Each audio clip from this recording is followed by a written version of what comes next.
चंद्रयान की सफलता के बाद अब सूर्य पर फतह पाने के लिए भारत का आदित्य L1 अपनी यात्रा पर निकल चुका है।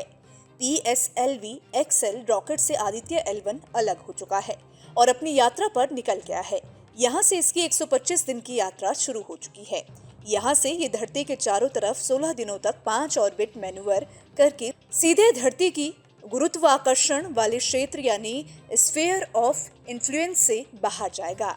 भारत के पहले सोलर मिशन आदित्य L1 की सफलतापूर्वक लॉन्चिंग के बाद इसरो प्रमुख एस सोमनाथ ने कहा, मैं आदित्य L1 मिशन के लिए PSLV को बधाई देता हूं। अब से मिशन अपनी यात्रा शुरू करेगा। ये लगभग 125 दिनों की बहुत लंबी यात्रा है। आइए अब जानते हैं कि आदित्य L1 मिशन क्या है और ये अगले 125 दिनों में क्या करेगा। भारत का सूर्य मिशन आदित्य L1 एक ऑब्जर्वेटरी क्लास मिशन है। ये पहली भारतीय अंतरिक्ष आधारित ऑब्जर्वेटरी होगी। अभी तक हम सूरज की स्थिति धरती पर लगाई दूरबीनों से कर रहे हैं। ये दूरबीनें कोड इकनाल या नैनीताल के ARIES जैसी जगहों पर लगी हैं, लेकिन हमारे पास स्पेस में टेलीस्कोप नहीं है।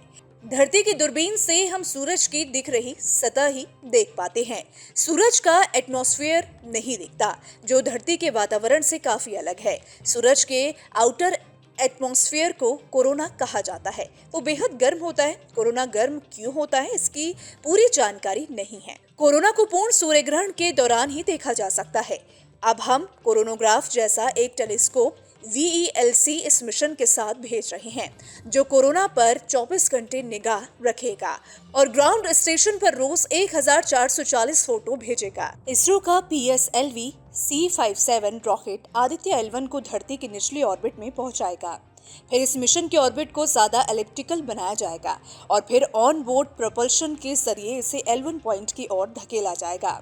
4-5 बार ऑर्बिट में उछाल के बाद L1 की ओर बढ़ते हुए ये मिशन पृथ्वी के गुरुत्व बल के दायरे से बाहर चला जाएगा।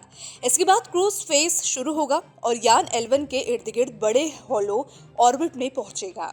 ये सबसे मुश्किल फेज है, क्योंकि यहाँ गति को कंट्रोल नहीं किया गया तो ये सीधे सूर्य की ओर चला जाएगा और खाक हो जाएगा। अपनी मंजिल तक पहुँचने में आदित्य L1 को 4 महीने यानी 125 दिन लगेंगे।